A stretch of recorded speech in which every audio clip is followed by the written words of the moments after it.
Welcome to Penrose Learning, where we make understanding easy. You'll start by confirming prerequisites. Power matters, so make sure battery is at least 30% and firmware is current. Once done, decide how you'll connect. USB-C for wired, Bluetooth for wireless, because drivers behave differently on each OS.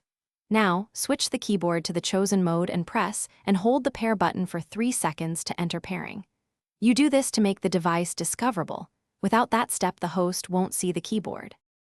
With pairing active, plug in or use Bluetooth discovery.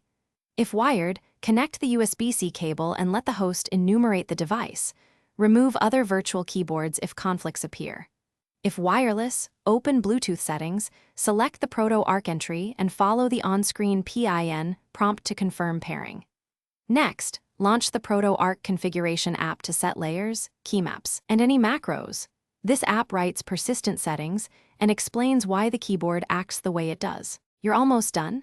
Test every key and each layer in a simple text editor and check backlight and special functions to confirm correct configuration.